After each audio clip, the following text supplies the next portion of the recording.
Bienvenue dans Podchat IA, l'émission où l'on brasse les idées et les opinions. Aujourd'hui, on plonge dans un sujet délicat et passionnant, les complotistes et les fanatiques religieux. Deux profils qui suscitent souvent des débats houleux et parfois même des tensions. Mais aujourd'hui, on va tenter de comprendre leur vision du monde et surtout leur rapport au bonheur.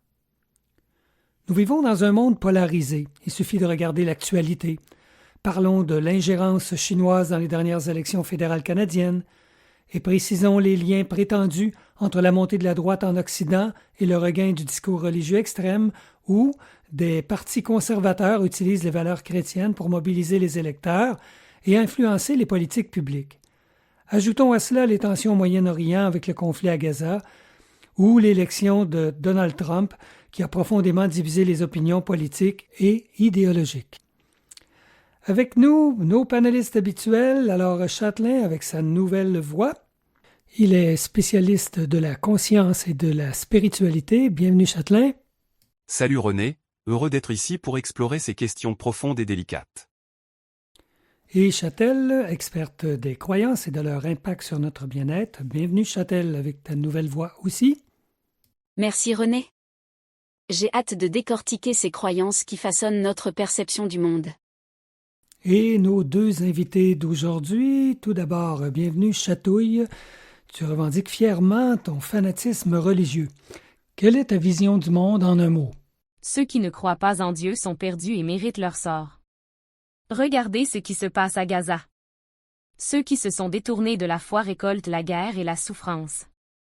C'est écrit, et c'est un signe pour ceux qui doutent encore. Dis-nous, Chatouille, de quelle confessionnalité religieuse es-tu pour parler ainsi de Gaza? Je suis croyante avant tout, mais si tu veux un nom, je me rattache à une vision traditionnelle du christianisme. Pour moi, les événements à Gaza sont une conséquence directe de l'éloignement de la foi et du rejet des valeurs divines. Voilà bien qui nous dit sans détour où tu te situes.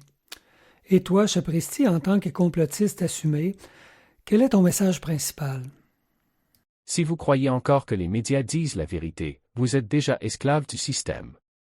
Prenez l'exemple de l'élection de Trump. On nous a matraqués avec une prétendue ingérence russe, alors qu'en réalité, c'était un coup monté des élites pour discréditer un président qui dérange. Alors, merci bien à vous quatre. L'objectif d'aujourd'hui est clair. Explorer ces visions du monde en confrontant les idées, sans filtre, mais toujours avec grand respect. Alors, sans plus tarder, lançons la discussion. Maintenant que nous avons planté le décor, intéressons-nous à une question centrale, le bonheur. Vous avez tous les deux des visions du monde bien tranchées, mais êtes-vous heureux? Et surtout, qu'est-ce qui vous rend heureux? Chatouille, commençons par toi. En tant que croyante fervente, qu'est-ce que le bonheur pour toi? Le bonheur, c'est suivre la volonté divine. C'est simple, René. Je sais pourquoi je suis sur Terre, je sais ce qui est juste et ce qui est mal. Mon bonheur ne dépend pas de plaisirs éphémères ou d'opinions humaines. Il vient du fait que je suis en accord avec la volonté de Dieu. Et dis-nous, Chatouille, que ressens-tu face à ceux qui n'ont pas cette même certitude? Je ressens de la tristesse et de la pitié.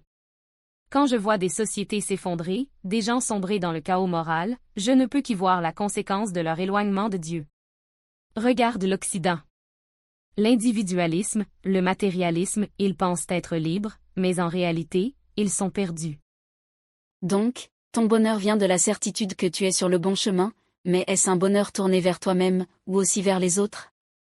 Je veux que les autres trouvent cette vérité. Mais le bonheur ne vient qu'en acceptant Dieu. Sinon, on erre dans la souffrance, même si on ne veut pas l'admettre. Regarde ce qui s'est passé en France avec les attaques contre les églises et les tentatives de faire disparaître les symboles religieux des lieux publics. On veut nous imposer un monde sans Dieu, et regarde le résultat, des valeurs perdues, une montée de la violence. C'est ça, votre progrès? Ton propos me choque un peu, mais tu ne peux pas juste attribuer tous les problèmes du monde à une perte de foi. Il y a d'autres facteurs, des contextes économiques, politiques. Et moi, je te dis que sans Dieu, tout s'effondre. C'est un fait. Chapristi, toi qui es convaincu que nous vivons dans un monde manipulé, où trouves-tu ton bonheur? Le bonheur, c'est connaître la vérité cachée. Moi, je ne suis pas dupe. Je vois les manipulations, je sais qui tire les ficelles. Mon bonheur, c'est d'avoir échappé aux mensonges généralisés. Les autres? Ils vivent dans une illusion, programmée par les médias et les puissants. Moi, je suis éveillé. Mais être en guerre permanente contre un système que tu juges corrompu, n'est-ce pas une source de stress plus grande qu'un bonheur réel? C'est sûr que ce n'est pas un bonheur naïf, comme celui de ceux qui se contentent d'obéir et d'avaler ce qu'on leur donne.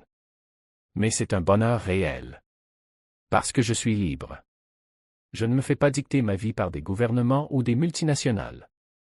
Regarde ce qu'ils ont fait pendant la pandémie, manipuler les chiffres, imposer des vaccins en urgence alors qu'on savait qu'il y avait des risques, et maintenant, les études sortent et prouvent ce qu'on disait depuis le début. Ah, donc tu te bases sur des études, celles qui confirment ton point de vue? Parce que d'autres montrent que la vaccination a sauvé des millions de vies. Sauver des vies? Ou bien renforcer le contrôle des États sur les populations? On interdit aux gens de questionner la version officielle, on censure sur les réseaux sociaux. Pourquoi cette peur de la vérité, si elle est si solide? Parce que la vérité n'est tout simplement pas un concept binaire. Il y a des faits, des analyses, des nuances. Tu prends tout ce qui te conforte dans ton idée et tu en fais une révélation absolue. Donc, pour toi, Chapristi, le bonheur, c'est la quête permanente de la vérité? Exactement. Je préfère vivre dans une vérité inconfortable que dans un mensonge rassurant. Ce qui est intéressant, c'est que vos deux visions du bonheur reposent sur une certitude absolue. Chatouille trouve son bonheur dans une vérité divine, tandis que Chapristi trouve le sien dans la découverte de vérités cachées. Dans les deux cas, le doute n'a pas sa place. Vos positions à tous les deux sont vraiment bien cambrées. Vous nous dites au fond que vous trouvez votre bonheur dans une certitude absolue. Mais est-ce que cette certitude peut parfois mener à la radicalisation? Est-ce que l'on devient radical ou est-ce qu'on est poussé à le devenir par les circonstances? Ce sont des mots qu'on utilise pour diaboliser ceux qui croient profondément. Être radical, c'est être cohérent avec sa foi. Ceux qui nous appellent fanatiques sont souvent ceux qui n'ont pas la force de défendre leurs propres valeurs. Alors non, ces mots ne me gênent pas, car ils sont la preuve que nous dérangeons ceux qui veulent un monde sans Dieu. Mais à partir de quand une foi profonde devient-elle du fanatisme? Il n'y a pas de demi-mesure avec la vérité divine. Ceux qui prétendent qu'on peut croire à moitié se trompent. Soit tu es avec Dieu, soit tu es contre lui. La radicalisation, ce n'est qu'un mot utilisé par ceux qui refusent d'accepter la vérité entière. Donc, selon toi, être radical, ce n'est pas un problème? Ce n'est pas un problème si c'est pour défendre la justice divine. Regarde ce qui se passe quand on abandonne les valeurs sacrées, la décadence morale, la corruption des âmes. Par exemple, regarde comment certaines écoles tentent d'imposer des idéologies contraires aux valeurs traditionnelles aux enfants, en leur enseignant des concepts comme l'identité de genre fluide ou la déconstruction des repères familiaux traditionnels. On leur apprend qu'ils peuvent choisir leur identité selon leur ressenti du jour, au lieu de s'en tenir aux vérités biologiques et spirituelles. Et quand des parents osent s'y opposer, on les traite d'extrémistes. Est-ce que défendre la foi avec passion, c'est être radical? Alors oui, j'assume. Je me questionne sérieusement, où est la limite? Prenons ton exemple des écoles qui enseignent l'identité de genre fluide, est-ce que cela justifie que certains parents perturbent les conseils scolaires, menacent des enseignants, ou appellent à la désobéissance civile au nom de leur croyance? Est-ce que toute action est justifiée au nom de ta croyance? Dieu nous demande d'agir. Regarde les manifestations contre l'avortement, contre les lois qui veulent effacer la famille traditionnelle. Ce sont des réactions légitimes à un monde qui veut détruire l'ordre naturel des choses. Je me tourne vers toi, Chapristi. Dis-nous de ton point de vue, comment est la radicalisation chez ceux qui, comme toi, pensent que tout est manipulation? Quand tu ouvres les yeux, tu ne peux plus les refermer. Le monde est contrôlé par une poignée d'élites qui utilisent la peur pour nous manipuler. Quand tu le réalises, il est impossible de rester passif. La radicalisation, c'est une conséquence logique de cette prise de conscience. Mais tu ne crois pas qu'il y a des limites? Quand des gens en viennent à attaquer le Capitole ou à harceler des médecins, comme par exemple, le docteur Anthony Fauci aux États-Unis a été la cible de campagnes de haine massive et de menaces, notamment par des partisans de mouvements conspirationnistes liés à QAnon ou à l'extrême droite. Est-ce que ce n'est pas aller trop loin? Trop loin selon qui? Selon les médias qui sont aux ordres des gouvernements? Les gens en ont marre d'être manipulés. Et quand tu es poussé à bout, tu réagis. Mais tu justifies n'importe quelle action sous prétexte de lutte contre le mensonge. C'est comme ceux qui ont harcelé les familles des victimes en disant que des attentats étaient des mises en scène. Prenons le cas de la fusillade de Sandy Hook en 2012, pour exposer mon propos. Après la fusillade dans l'école primaire de Sandy Hook aux États-Unis, où 20 enfants et 6 adultes ont été tués, des théoriciens du complot, dont Alex Jones, animateur d'Infowar, ont prétendu que la fusillade était une mise en scène orchestrée par le gouvernement pour promouvoir un agenda anti-armes à feu. Les familles des victimes ont été harcelées en ligne et en personne par des individus qui les accusaient d'être des « acteurs de crise ». Certains parents ont dû déménager plusieurs fois à cause des menaces et du harcèlement. Alex Jones a été poursuivi en justice et condamné à payer des centaines de millions de dollars de dommages aux familles des victimes. Attends une seconde, Châtelain, tu mets tout dans le même sac. D'accord, il y a des excès, des idiots qui vont trop loin, mais est-ce que ça signifie que toutes les questions qu'on pose sont fausses? Sandy Hook est un cas extrême, mais combien de fois dans l'histoire on nous a vendu des mensonges comme des vérités officielles avant que la réalité n'éclate au grand jour? Regarde les armes de destruction massive en Irak. On nous a dit qu'elles existaient, et ceux qui doutaient étaient des complotistes. Et pourtant, au final, il s'est avéré que tout cela était basé sur un mensonge d'État. C'est pareil aujourd'hui, dès que quelqu'un pose une question, on l'accuse d'être un fou dangereux. Mais pourquoi ne pas laisser les gens investiguer? Pourquoi cette obsession à tout censurer et à ridiculiser ceux qui remettent en question la version officielle? Et puis, Châtelain, soyons honnêtes. Pourquoi est-ce que certaines théories du complot sont violemment combattues et d'autres non? Pourquoi les médias ont tout fait pour faire taire ceux qui dénonçaient les conflits d'intérêts pendant la pandémie? Pourquoi est-ce qu'on a traité de fous ceux qui doutaient de l'élection de 2020, alors qu'on a passé 4 ans à crier à l'ingérence russe en 2016 sans que personne ne soit censuré? La vraie question n'est pas de savoir si quelques imbéciles ont fait du mal aux familles de Sandy Hook. La vraie question, c'est pourquoi on nous force à tout gober sans jamais remettre en question le moindre détail? Tu vois la différence entre un vrai chercheur de vérité et un extrémiste? Moi, je veux poser des questions. Ce sont les autres qui refusent d'y répondre. On touche ici à un point crucial. Est-ce que la radicalisation est un choix ou est-ce qu'elle est une réponse à un sentiment d'injustice? Moi, je dis que c'est une réponse légitime quand le monde s'effondre autour de nous. Ce n'est pas nous qui sommes extrêmes, c'est ce monde qui s'éloigne de Dieu qui l'est. Exactement. Quand le mensonge devient la norme, la révolte devient un devoir.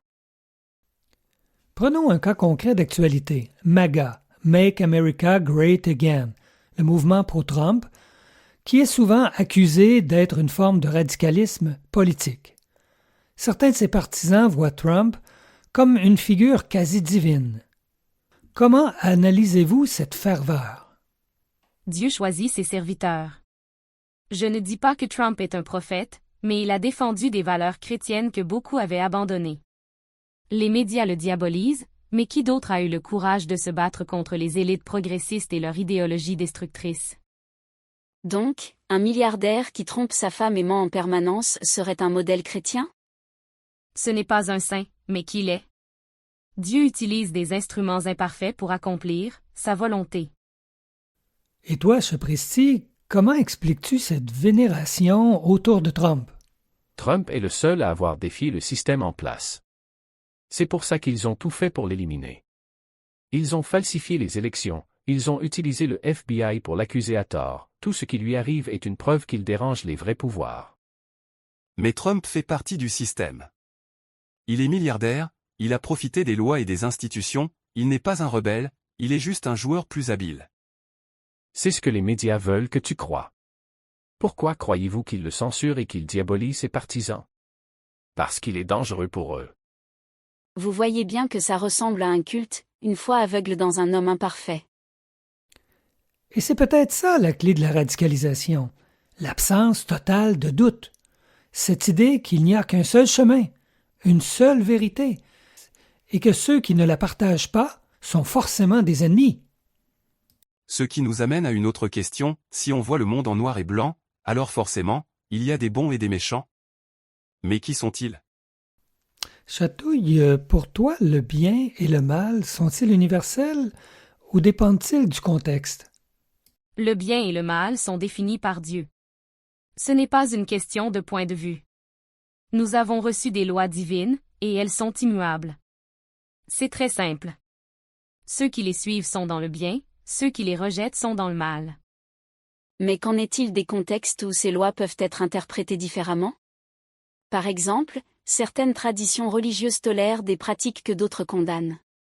Prenons l'exemple du port du voile islamique. Dans certains pays, il est imposé sous peine de sanction, alors que dans d'autres, il est interdit au nom de la laïcité. Idem pour la polygamie, qui est acceptée dans plusieurs cultures et criminalisée ailleurs. Ces différences ne montrent-elles pas que le bien et le mal sont aussi des constructions culturelles? La vérité ne se négocie pas.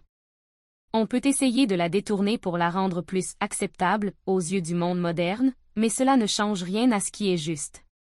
Prenons la question de la famille traditionnelle, on essaie aujourd'hui de nous faire croire qu'il y a 1000 façons de vivre, alors que Dieu nous a donné un modèle précis.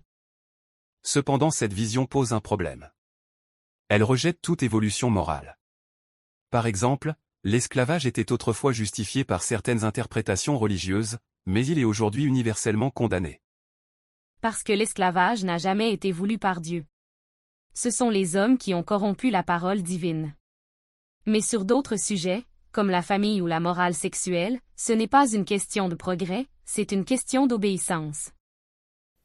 Chapristi, de ton côté, penses-tu qu'il existe un bien et un mal universel? Le bien et le mal sont des outils de contrôle. On nous apprend à voir certaines choses comme mauvaises pour nous manipuler. Par exemple, regarde comment les lanceurs d'alerte sont traités, Julian Assange, Edward Snowden. Ils ont révélé des vérités cruciales, mais on les traite comme des criminels. Pourtant, ceux qui mentent au peuple, qui déclenchent des guerres sous de faux prétextes, eux restent impunis. Alors, qui sont les vrais méchants? Donc selon toi, il n'y a pas de morale universelle? Il y a une seule morale, celle de la liberté. Ceux qui veulent nous imposer leur vision du bien et du mal le font pour garder leur pouvoir. Regarde comment les gouvernements criminalisent la dissidence. Les manifestants des Gilets jaunes en France ont été réprimés violemment, mais on glorifie d'autres mouvements de protestation qui servent un agenda politique. Même chose avec le convoi des camionneurs au Canada, on les a traités de terroristes, alors qu'ils exprimaient simplement leur droit de refus. Mais si tout devient subjectif, alors comment fait-on pour établir des règles de société? Ce sont les peuples qui doivent décider, pas une élite corrompue. Quand on interdit aux gens de s'exprimer, quand on leur impose une vérité, alors ce n'est plus du bien et du mal, c'est de la tyrannie. Revenons à une question centrale. Y a-t-il des bons et des méchants dans ce monde? Oui, ceux qui suivent Dieu sont dans le bien. Ceux qui combattent ses lois sont dans le mal. Prenons des figures comme Mère Teresa, Billy Graham et le pape Jean-Paul II, qui ont consacré leur vie au service des autres et à la foi. Et de l'autre côté, regarde ceux qui se sont opposés aux valeurs chrétiennes et ont propagé la corruption morale, George Soros, qui finance des mouvements qui détruisent les fondements de la famille traditionnelle, ou encore Elon Musk, qui veut transformer l'humanité en une société transhumaniste détachée de toute spiritualité. Oui, mais pas de la façon dont on veut nous le faire croire. Les vrais méchants ne sont pas ceux qu'on nous montre. Ce sont ceux qui nous manipulent dans l'ombre, qui imposent leur pouvoir sous couvert de démocratie. Regarde des gens comme Jeffrey Epstein, qui a côtoyé les plus puissants du monde tout en couvrant des crimes monstrueux, ou Klaus Schwab, qui veut imposer un nouvel ordre mondial sous prétexte d'une grande réinitialisation. Et on nous dit que ces gens-là œuvrent pour notre bien? C'est eux, les vrais dangers. Mais alors, où placez-vous la responsabilité individuelle? Si chacun pense être dans le bien, comment éviter les dérives extrêmes? Et surtout, où s'en va le monde? Merci Châtel de poser la question. De fait, quel est l'état du monde aujourd'hui? Que pensez-vous de la situation actuelle? Le monde est en chute libre. Nous vivons une époque où les valeurs fondamentales sont attaquées de toutes parts. L'Occident, autrefois bastion du christianisme, est aujourd'hui noyé sous le relativisme moral et la décadence. On met en avant des idéologies qui détruisent la famille, la foi et la société. Qu'est-ce que tu veux dire par « en chute libre » ? Peux-tu donner des exemples concrets ? Bien sûr. Regarde la légalisation du mariage homosexuel, la montée en puissance des mouvements transgenres dans les écoles, ou encore les lois qui interdisent aux parents d'éduquer leurs enfants selon leurs croyances. Pire encore, les gouvernements prennent des mesures contre les chrétiens qui osent s'élever contre ces dérives. Au Canada, des pasteurs ont été arrêtés simplement pour avoir tenu des offices religieux pendant la pandémie. Si ça, ce n'est pas une persécution moderne, je ne sais pas ce que c'est. Et toi, Chapristi, partages-tu cette vision pessimiste? Absolument, mais pas pour les mêmes raisons. Le problème, ce n'est pas seulement la dégradation des valeurs traditionnelles, c'est que tout cela fait partie d'un plan global orchestré par les élites. Un plan?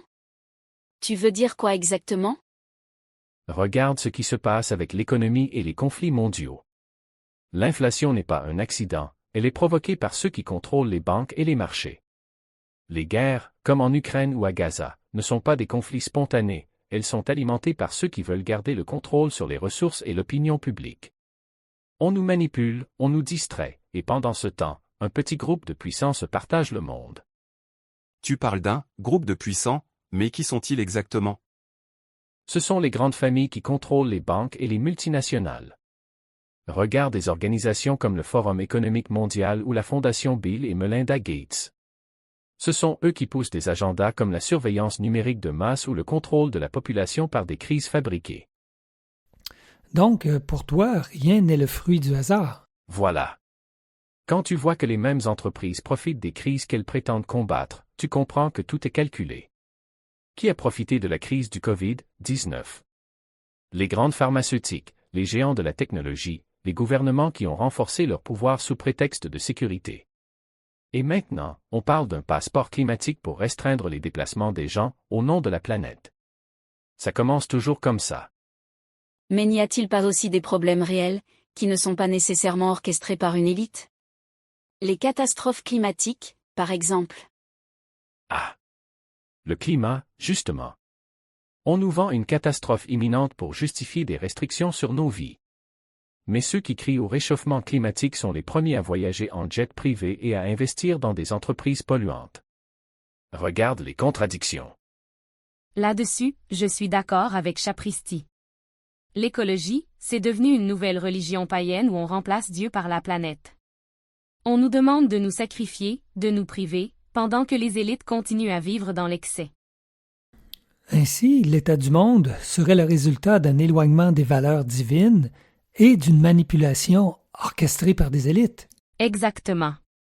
Si les gens retournaient à Dieu, le monde retrouverait son équilibre.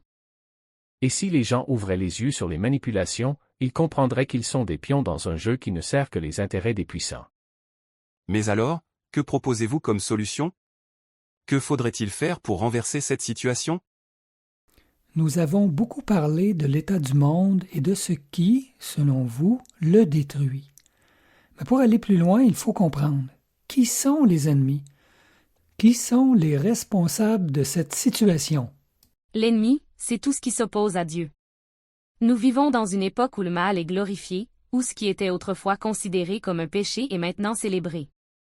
Ceux qui œuvrent pour effacer la foi du monde sont les véritables ennemis. Mais de qui parles-tu exactement ? Peux-tu donner des exemples concrets ? Prenons le cas des gouvernements progressistes qui imposent des lois contraires aux principes divins. Des dirigeants comme Justin Trudeau, qui promeut des lois pro-avortement et des idéologies qui détruisent la famille traditionnelle. Ou encore Emmanuel Macron, qui pousse à la sécularisation de la France et combat l'influence des religions dans l'espace public. Et puis, il y a aussi les grandes entreprises qui financent ces dérives. Disney, par exemple, qui met de plus en plus de contenu LGBTQ+ dans ses productions pour enfants. Ce n'est pas anodin. Il y a une volonté claire de normaliser des comportements qui vont à l'encontre des enseignements divins. Donc, selon toi, c'est une conspiration anti-religieuse à grande échelle? Absolument. Regarde comment les chrétiens sont traités. Quand un musulman demande un accommodement religieux, on dit que c'est de l'inclusion. Quand un chrétien refuse de participer à un mariage homosexuel pour raison de conscience, il est traîné en justice. 2 poids, 2 mesures. Chapristi, toi aussi tu sembles avoir une vision claire de qui sont les coupables. Au fait, quels sont les vrais ennemis selon toi? L'ennemi, c'est celui qui manipule, qui contrôle et qui tire les ficelles dans l'ombre. On nous parle de démocratie, mais en réalité, nous sommes dirigés par une oligarchie mondiale. Tu veux dire qui, concrètement? Regarde des gens comme George Soros ou Klaus Schwab. Ce sont eux qui financent des mouvements qui détruisent l'identité nationale et sapent la souveraineté des peuples. Soros injecte des milliards pour influencer les politiques migratoires, tandis que Schwab et son Forum économique mondial nous préparent un monde où nous n'aurons plus rien et serons heureux. C'est une prise de contrôle en douceur. Avec les événements récents sur la scène internationale, est-ce que Trump, Poutine et Xi Jinping ne font-ils pas partie de cette élite? C'est plus complexe. Trump a dérangé le système, c'est pour ça qu'ils ont tout fait pour l'empêcher de revenir au pouvoir. Mais Poutine et Xi Jinping, ce sont des joueurs du même jeu, mais avec des intérêts différents. Ils ne suivent pas les règles imposées par l'Occident, alors ils sont présentés comme des menaces. Est-ce qu'ils sont parfaits? Non. Mais ils sont des obstacles à l'agenda globaliste que l'élite occidentale veut nous imposer. Mais encore une fois, n'est-ce pas simplement une vision idéologique différente? Ce sont des élites qui ont une vision du monde, oui, mais est-ce nécessairement une conspiration? Regarde les médias. Qui possède les grandes chaînes d'information? Toujours les mêmes multinationales, toujours les mêmes groupes qui dictent ce qu'on doit penser. Et dès que quelqu'un ose poser des questions, il est traité de conspirationniste. Mais tu ne crois pas que parfois, ces ennemis sont juste des acteurs économiques ou politiques qui défendent leurs propres intérêts, sans forcément être engagés dans un vaste complot? Il y a des coïncidences qui n'en sont pas. Pourquoi retrouve-t-on toujours les mêmes noms derrière chaque grande crise? La pandémie? Bill Gates en était le principal promoteur et il avait investi des milliards dans les vaccins. Les crises économiques? Ce sont toujours les banques et les fonds d'investissement comme BlackRock qui en sortent gagnants. C'est un modèle où ceux qui contrôlent les ressources contrôlent les peuples. Donc, pour vous deux, l'ennemi est clairement identifié. Pour Chatouille, ce sont les forces qui éloignent l'humanité de Dieu, et pour Chapristi, ce sont les élites qui contrôlent le monde. Exactement. Si les gens revenaient aux valeurs divines, ils verraient qui sont les véritables corrupteurs. Et si les gens arrêtaient de croire aveuglément les médias et les gouvernements, ils comprendraient qu'ils vivent dans une illusion soigneusement entretenue. Mais ce genre de pensée n'encourage-t-il pas un rejet systématique de tout ce qui ne correspond pas à votre vision du monde? Où placez-vous la limite entre vigilance et paranoïa? Après cette discussion passionnée, une dernière question reste en suspens. Elle nous permettra de conclure notre discussion. Quelle est-elle? Comment coexister quand nos visions du monde sont aussi opposées? Honnêtement, après tout ce qu'on a entendu, j'ai l'impression qu'on est face à un mur. Chatouille pense que tout ce qui s'éloigne de la loi divine est voué à l'échec. Chapristi voit partout des manipulations et des complots. Et nous, Châtelain et moi, on essaie de trouver un terrain d'entente, mais est-ce vraiment possible? Oui, c'est ça le problème. Le monde n'est ni entièrement corrompu, ni entièrement éclairé. Il y a des injustices, des abus de pouvoir, mais il y a aussi des valeurs communes qui permettent aux sociétés de fonctionner. Si chacun campe sur ses certitudes absolues, alors le dialogue devient impossible. Parce que la vérité n'est pas relative. Tant qu'on refusera d'admettre que l'humanité a besoin de repères divins pour éviter la dérive, on continuera à plonger dans le chaos. L'athéisme, le progressisme, le relativisme moral, ce sont ces idéologies qui nous divisent, pas la foi. Et moi, je dis que c'est justement cette croyance aveugle en une seule vérité qui crée des systèmes oppressifs. Ce que je veux, c'est que les gens aient le droit de poser des questions sans être traités de complotistes ou d'ennemis de la société. Pourquoi devrait-on accepter sans broncher ce que nous dictent les médias, les gouvernements et les élites financières? Donc, si je résume, Chatouille pense que la société doit revenir à une vérité absolue fondée sur la foi. Chapristi, de son côté, estime que nous devons nous méfier de toute autorité imposée. De leur côté, Châtel et Châtelain pensent que nous devons équilibrer conviction et ouverture à tout le débat. Mais là où on a déjà un premier point de consensus, c'est qu'on veut tous éviter le chaos. C'est vrai, mais vouloir éviter le chaos ne suffit pas si on ne s'entend pas sur ce qu'il faut faire pour l'éviter. Exactement. Parce que si, pour Chatouille, la solution est de revenir aux lois divinées, pour Chapristi, c'est de renverser l'élite dominante, on voit bien que ces solutions sont incompatibles, et qu'elles pourraient elles-mêmes mener au chaos. C'est l'abandon de Dieu qui crée le chaos. La solution n'est pas dans des compromis humains, mais dans le retour aux lois sacrées. Non, c'est quand on accepte aveuglément qu'une poignée d'individus contrôle nos vies qu'on marche vers le chaos. Et nous voilà revenus à la case départ. En fait, c'est un peu comme ce qu'on disait dans le dernier épisode, nos croyances nous donnent du sens, et nous aident à structurer notre vision du monde, mais elles peuvent aussi nous enfermer et nous empêcher de voir d'autres réalités. Oui, et c'est bien là que réside le vrai défi. Comment défendre nos convictions sans qu'elles deviennent une prison intellectuelle individuelle, voire collective? Peut-être qu'on devrait déjà accepter qu'on ne résoudra pas ces questions en un débat. Parce que la vérité ne se résout pas, elle s'accepte. Ou alors, elle se découvre en refusant les récits qu'on nous impose. Et voilà, on tourne en rond, parce que chacun ici pense détenir une part de vérité absolue. Et quand on est convaincu d'avoir raison, il est difficile de tendre la main à l'autre sans avoir l'impression de trahir ses propres valeurs. C'est peut-être ça, la vraie question. Peut-on coexister sans chercher à convertir l'autre à notre vision du monde? Ça demanderait qu'on accepte que certaines questions restent ouvertes, et ça, c'est difficile quand on a des certitudes profondes. Et pourtant, si on ne le fait pas, on se condamne à la division et au conflit. Et c'est peut-être là la plus grande ironie. Nous voulons tous éviter le chaos, mais notre incapacité à nous comprendre nous y entraîne malgré nous.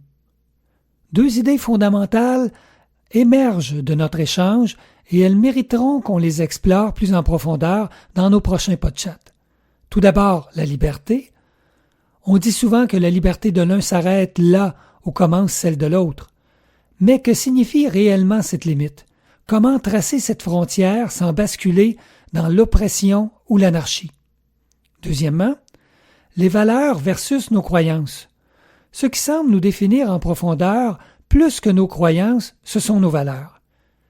Mais peut-on partager des valeurs à grande échelle sans tomber dans la manipulation, la domination ou même les complots? C'est sur cette réflexion que se termine ce podcast. J'espère qu'il vous a plu. Merci à tous d'avoir participé à cet échange intense. Peut-être qu'on ne s'est pas compris, peut-être qu'on ne s'est pas assez écouté, mais au moins on a essayé et c'est un début. À la prochaine. Merci.